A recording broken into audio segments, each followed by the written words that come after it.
호그와트의 입학 통지서에는 처음 입학하는 학생들에게 필요한 준비물들과 함께 이러한 문구가 적혀 있습니다. 학생들은 올빼미나 고양이 또는 두꺼비를 가져오는 것이 허용됩니다. 즉, 호그와트의 기숙사에는 동물을 데려오는 것이 가능하다라는 의미가 되겠는데요. 여러분에게 가장 익숙한 동물은 무엇인가요? 아마 제일 먼저 떠오르는 것은 강아지나 고양이가 아닐까 생각되는데요. 하지만 마법사들의 반려동물은 머글들이 생각하는 동물과는 조금 다릅니다. 물론 고양이 같은 대중적인 동물도 있겠지만 마법사들이 키우는 동물 중에는 올빼미나 쥐, 두꺼비 같은 머글의 상식에서 생각하기 힘든 특이한 동물들이 많습니다. 그리고 그 중에는 특별한 능력을 가지고 있는 친구들도 있죠. 오늘은 마법사들과 함께하는 동물들에 대한 이런저런 이야기를 준비했습니다.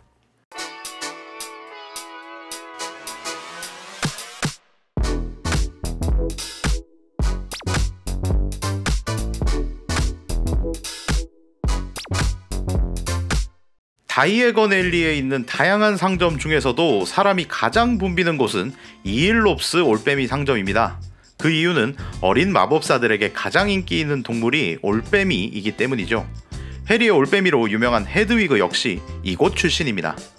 해리의 호그와트 준비물을 사기 위해 방문한 다이애건 앨리에서 해그리드가 해리를 위해 준비한 선물이었죠. 우리나라에서는 머리 위에 있는 귀 깃의 유무에 따라 부엉이와 올빼미를 구분합니다. 하지만 영어에서는 구분 없이 아울이라는 단어를 사용하고 있고 해리포터 시리즈에서는 우리나라의 구분에 의하면 부엉이와 올빼미가 섞여서 등장하지만 시리즈를 대표하는 헤드위그가 올빼미인 만큼 저는 기본적으로 올빼미로 통일해 부르려고 합니다. 중국을 포함한 동양권 국가에서는 올빼미가 불길함이나 비겁한 이미지가 있기 때문에 부정적인 인식이 많았던 편이지만 서양권에서 올빼미는 오랜 시간 동안 마법과 관련된 동물로 묘사되어 왔습니다. 마법사를 표현한 사파에서는 고양이와 더불어 가장 많이 등장하는 동물이기도 하죠. 올빼미와 지혜에 대한 연관성은 그리스 로마 신화에서부터 시작되는데요. 전쟁과 지혜의 여신인 아테나의 상징이 올빼미였기 때문에 그리스 군인들은 전쟁 전에 하늘을 나는 올빼미를 본다면 승리의 신호로 여겼다는 이야기가 전해질 정도입니다. 따라서 올빼미는 방대한 지식이나 신기한 능력을 가진 새로 표현되는 경우가 많았습니다. 대부분의 올빼미는 야행성이기 때문에 낮에는 모습을 볼 수 없습니다. 이런 이유 때문에 영국의 미신 중에는 낮에 올빼미가 날아다니는 모습을 보는 것은 불길하다라는 말이 있기도 한데요. 이를 마법 세계의 입장에서 본다면 어느 정도 설명이 되는 부분이 있습니다. 낮에 올빼미가 바쁘게 날아다닌다는 이야기는 그만큼 마법 세계에 중대한 일이 생겼다는 의미가 되겠죠. 따라서 마법사들이 올빼미를 날리면서 사건 사고를 처리하고 있는 동시에 머글들은 영문도 모른 채 이 사건으로 인한 영향을 받았기 때문에 낮에 올빼미가 날아다니면 불길한 일이 생긴다 라는 말이 생길 수도 있는 것이죠. 실제 올빼미는 외모처럼 귀엽게 여겨지는 이미지와는 다르게 맹금류에 속하는 공격적인 성격을 가지고 있습니다. 심지어 날갯짓 소리도 거의 들리지 않기 때문에 사냥감을 순식간에 낚아채는 무서운 포식자이기도 하죠. 하지만 마법 세계의 올빼미는 수세기 동안 마법사들의 친구이자 조력자로서 활약했습니다. 마법사들에게는 플루가루나 양면거울 같이 다양한 장거리 의사소통 수단이 있었음에도 불구하고 올빼미를 통해 편지를 주고받는 것을 선호하고 있죠. 올빼미의 장점은 머글들이 올빼미를 안 좋게 보는 이유와 동일합니다. 올빼미들은 어둠 속에서 자유롭게 움직일 수 있다는 부분이죠. 올빼미는 야간 시력이 잘 발달되어 있을 뿐만 아니라 빠르고 은밀하게 이동할 수 있습니다. 올빼미가 가진 날카로운 부리와 발톱은 갑작스러운 공격에 대한 대처도 가능하죠. 전 세계의 마법사들이 올빼미를 애용하고 있기 때문에 우리 눈에 띄는 대부분의 올빼미는 각 나라에 소속된 우편 사무국 소유의 올빼미이거나 어떤 마법사의 개인 소유 올빼미라고 생각해도 될 정도라고 하는데요. 올빼미들이 선천적으로 이러한 능력을 가지고 있는 것인지 오래전부터 마법사들에게 꾸준히 훈련받았기 때문에 생긴 능력인지는 모르겠지만 올빼미들이 사람을 찾아내는 능력은 올빼미를 훈련하는 사람에게조차도 불가사의로 남아있다고 합니다. 그들이 추측하기로 올빼미들은 사람의 이름이나 이름의 주인이 가진 신비한 연결고리를 찾아내는 마법 같은 능력이 있다고 전해집니다. 따라서 그 사람이 어디에 있든 올빼미들은 그 사람을 찾아낼 수 있고, 이 과정에서 실제 주소는 알 필요도 없다고 하는데요. 하지만 마법사들은 혹시나 올빼미가 어떤 방해로 인해 편지가 다른 사람의 손에 들어갈까봐 걱정이 되었기 때문에 봉투에 주소를 적어 놓는 게 일반적이라고 합니다. 그렇다면 어딘가에 숨어있는 사람을 찾을 때도 올빼미를 사용하면 될까요? 그것은 아닙니다. 마법사들이 위치 추적 불가 마법이나 은폐 마법을 사용한다면 편지를 받지 않는 것이 가능하고, 특정한 올빼미에게만 편지를 받을 수 있게 하는 것도 가능하다고 하는데요. 옛 애인이나 끈질긴 사람들의 연락을 피하기 위해 특정 사람에 대한 은폐 마법을 사용하는 경우가 종종 있었던 것으로 전해집니다. 이런 경우 다른 사람에게 부탁해서 올빼미를 보낸다면 쉽게 무산되어 버렸다고도 하는데요. 즉, 올빼미의 추적을 피하려면 강력한 방어 마법과 함께 그 누구의 연락도 받지 않겠다는 굳은 의지가 필요하다고 볼 수 있겠습니다. 고도로 훈련된 올빼미는 가격이 비쌉니다. 그래서 개인의 올빼미가 아니라 가족이 공동으로 사용하는 올빼미가 있는 것은 흔한 일이고, 전문적으로 훈련된 우편 올빼미를 이용하는 경우도 있었다고 합니다.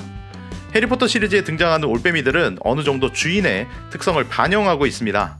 위즐리 가족이 공동으로 사용하는 올빼미인 에롤은 북방 올빼미라는 품종인데요. 엄청 늙어서 우편물을 배달하는 속도도 느리고 우편물을 전하자마자 그 자리에서 기절을 해버리는 것이 특징입니다.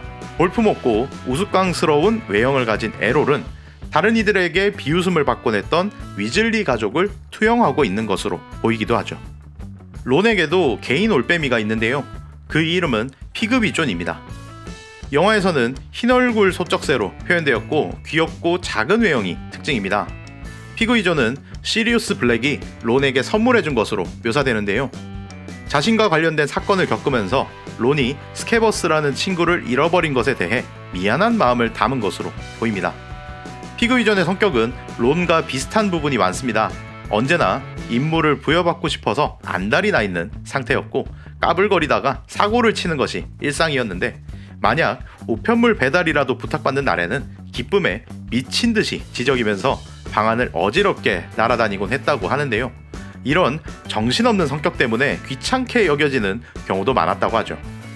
어리고 덩치도 작은 피그위존은 배달 업무에도 서툰 경우가 많아서 에롤이 그랬던 것처럼 수시로 배달품과 같이 떨어지면서 그 자리를 엉망으로 만들어버렸다는 이야기도 있습니다. 하지만 호그와트의 여학생들에게는 귀여움을 받기도 했다고 하죠. 드레이코 말포이의 올빼미는 우리나라에서는 수리부엉이라고 불리는 품종입니다. 독수리를 닮은 날카로운 인상에 공격적인 성향을 가지고 있는 것으로 알려져 있죠. 작중에 자주 등장한 편은 아니지만 겉모습만 보더라도 드레이코를 닮아서 한 손가락에 생긴 것은 분명합니다. 해리의 올빼미인 헤드위그는 눈올빼미라고도 불리는 흰 올빼미라는 품종입니다. 롤링 작가의 말에 따르면 헤드위그의 이름은 고아의 수호 성인으로 불리는 세인트 헤드위그를 모티브로 했다고 합니다. 이는 태어날 때부터 부모님이 없이 자라게 된 해리를 곁에서 지켜주는 존재로서의 의미를 담았다고 보입니다. 눈처럼 하얗고 호박색의 눈동자를 가진 헤드위그는 해리의 친구들에게도 예쁜 외모를 가졌다고 칭찬을 받는 경우가 많았다고 하는데요. 헤드위그는 호그와트 전체를 통틀어 유일한 흰 색깔의 올빼미입니다. 그 이유는 롤링 작가가 주인공인 해리에게 가장 아름답고 특별한 올빼미를 주고 싶었다는 마음을 담았던 것이라고 합니다. 하지만 후에 밝히기를 롤링 작가는 올빼미 전문가들에게 헤드위그에 관한 편지를 상당히 많이 받았다고도 합니다. 그 내용으로는 첫째, 해리가 야간에 산책시키던 헤드위그는 야행성이 아닌 주행성이라는 것이고, 둘째, 흰 올빼미는 굉장히 조용하다는 것, 그리고 셋째, 올빼미는 베이컨을 먹지 않는다는 것입니다. 롤링 작가는 이 부분에 대해 헤드위그의 마법적 능력이라고 생각해준다면 감사하고, 조사가 부족했던 본인의 한심함이라고 생각해도 괜찮다고 답변을 남겼는데요. 이 부분은 사실상 실수를 인정했다고 봐도 되겠죠. 두꺼비도 오랜 시간 동안 마법과 관련된 동물입니다. 마녀의 옆에는 항상 뛰어다니는 두꺼비들이 묘사되는 경우가 많았고, 예로부터 전해져온 민간요법에서도 두꺼비의 독을 이용한 치료 방법 같은 것들이 사용되기도 했던 만큼 두꺼비는 신비한 동물로 여겨졌던 것 같습니다. 하지만 두꺼비는 대표적으로 언급되는 마법사들의 반려동물 3가지 중 가장 인기 없는 동물이기도 합니다. 아마 아름답지 않은 외형이 가장 큰 이유라고 생각되지만, 그럼에도 두꺼비가 마법사들이 사랑하는 동물로 자리 잡게 된 것은 수백 년 전부터였다고 합니다. 과거에 마법약을 포함한 여러가지 수업에서는 두꺼비가 담겨있는 상자를 가져오는 것이 관례였다고 하는데요. 수업의 필수 준비물이 두꺼비였던 만큼 마법사 부모들은 올빼미가 아니라 두꺼비를 선물해주는 경우가 많았다고 하죠. 하지만 마법부의 동물 학대에 관한 조항들이 만들어지면서 실습 목적으로만 사용되는 두꺼비들에 대한 관행은 점차 사라졌고, 두꺼비 자체를 사랑하는 사람도 많지 않았기 때문에 호그와트에 두꺼비를 데려오는 학생들은 서서히 줄어들었다고 합니다. 아마 네빌이 두꺼비인 트레버를 선물 받았던 이유도 할머니 세대에서는 호그와트에 새롭게 입학하는 아이에게 두꺼비를 선물해주는 것이 일상이었기 때문일지도 모르겠습니다. 두꺼비를 반려동물로 데리고 있는 것은 결코 멋지게 보이는 것은 아니었습니다. 오히려 놀림의 대상이 되곤 했죠. 네빌 롱바텀의 두꺼비인 트레버의 경우를 본다면 올빼미들처럼 우편물을 전달해주는 것은 절대 불가능했고, 특기라고 한다면 탈출에 있어서 엄청난 재능을 보여줬던 것입니다. 네빌이 언제나 트레버를 찾아다녔던 것을 보면 알 수 있는 부분이죠. 결국 트레버는 네빌의 품을 떠나 호그와트의 검은 호수에 있는 친구들 무리로 합류했다고 전해지는데요. 이는 네빌과 트레버 둘 다 너무나 만족했던 결과라고 합니다. 론에게는 스케버스라는 이름의 잿빛 털을 가진 쥐가 있었습니다. 일반적인 쥐와 다르게 10년도 넘게 살아남은 것으로 유명한데, 원래는 론의 형인 퍼시 위즐리의 소유였으나 퍼시가 그리핀도르의 반장이 된 기념으로 올빼미를 선물받게 되면서 자연스럽게 스케버스는 론이 물려받게 되었던 것이라고 하죠. 호그와트 입학 통지서에 적힌 데려오는 것이 가능한 3가지 동물에 해당되지는 않지만, 원리 원칙을 따지는 퍼시가 데리고 다녔다는 것을 보면 아마 호그와트에서 허용하는 동물은 통지서에 나열된 3가지뿐만 아니라 위험하지 않은 수준의 동물이라면 문제가 없는 것으로도 생각됩니다. 헤르미온느는 다이에건 앨리의 마법 동물원에서 크룩쉔크라는 고양이를 구매했습니다. 처음에는 해리 같은 올빼미를 구매하려 했지만 지나가다가 크룩쉔크를 보고 첫눈에 너무 마음에 들어서 구매를 결심했다고 하는데요. 상점의 주인은 이 고양이가 까칠한 성격 때문에 다른 사람은 아무도 데려가지 않아서 상당히 오랜 시간 동안 가게에 있었다는 말을 전하기도 했었죠. 이런 크룩쉔크의 까탈스러운 성격은 사실 이유가 있었습니다. 그것은 바로 크룩쉔크가 마법 생물인 니즐의 혼혈이었기 때문이죠. 니즐은 큰 귀를 가지고 있으며 외형은 고양이를 닮았지만 지능이 매우 높고 신뢰하지 못할 사람을 본능적으로 감지하는 능력이 있는 것으로 유명합니다. 니즐이 가진 변덕스러운 성격과 간혹 보이는 공격적인 모습으로 인해 마법부에서는 허가가 떨어진 사람만 니즐을 사육하고 다룰 수 있도록 규정하고 있지만, 니즐은 자신이 좋아하는 사람에게는 너무나 순종적인 성격이 되는 것으로도 유명합니다. 크룩쉔크는 수시로 스케버스를 괴롭히기도 하고 헤르미온느의 말을 잘 듣지도 않아서 사고뭉치처럼 여겨지는 경우가 많았는데요. 반면 남들은 범죄자라며 두려워하던 시리우스 블랙을 따르기도 하고 시리우스의 심부름을 적극적으로 도와주는 부분에서 시리우스가 믿을만한 사람임을 다시 한번 보여주는 역할을 하기도 했습니다. 그리고 스케버스의 정체가 드러난 이후에는 크룩쉔크가 지금껏 집요하게 스케버스를 괴롭혔던 이유가 무엇이었는지 납득시켜주기도 했었습니다. 훗날 시리우스 블랙은 평생 만나본 고양이 중 가장 똑똑하다 라는 말을 남겼을 정도로 크룩쉔크는 뛰어난 지능을 가졌습니다. 또한 론은 스케버스를 대신해 피그위존을 시리우스에게 선물받았을 때 크룩쉔크에게 이번에는 의심스럽지 않냐며 검사를 받았다는 이야기도 있죠. 니즐의 혼혈로 의심받았던 고양이는 한 마리 더 있었습니다. 바로 호그와트의 관리인으로 근무하고 있는 아구스 필치씨의 고양이 노리스 부인인데요. 그냥 보기에는 성격이 괴팍한 고양이처럼 보일지도 모르겠지만 노리스 부인의 주특기는 학교에서 못된 짓을 하는 학생들을 찾아내서 필치씨에게 알려주는 것이었다고 하는데요. 해리가 투명 망토를 쓰고 있는 상태에서도 기척을 느꼈던 부분이나 종종 호그와트를 순찰하면서 보여주는 뛰어난 감지 능력으로 인해 시리즈의 팬들은 노리스 부인이 니즐의 혼혈이거나 애니마고스 능력자일지도 모른다고 주장했습니다. 하지만 롤링 작가가 노리스 부인은 그저 감이 좋은 고양이일 뿐이라며 언급하면서 이러한 논란은 일단락되었던 적도 있습니다. 론의 동생 지니 위즐리도 특이한 동물을 데리고 다녔는데요. 지니는 아놀드라는 이름의 피그미 퍼프를 키웠습니다.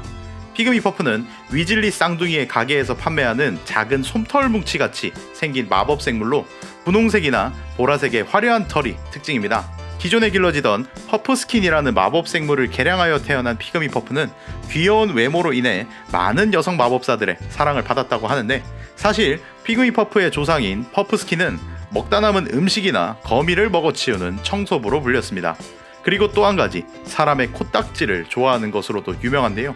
과연 피그미 퍼프도 이런 성향을 가졌을지는 모르겠지만 조심해서 나쁠 일은 없겠죠. 루베우스 해그리드는 신비한 동물 덕후인 만큼 시리즈에서 가장 많은 동물들을 키웠습니다.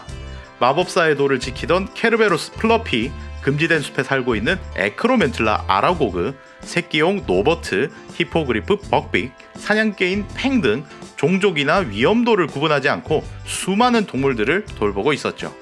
하지만 대부분이 엄청나게 위험한 동물들이었기 때문에 마법부에 압수당하거나 다른 이들의 손길이 닿지 않는 곳에 꽁꽁 숨겨놓아야 했습니다. 결국 해그리드가 공개적으로 키우고 있는 동물은 사냥개인 팽뿐입니다. 겁쟁이죠.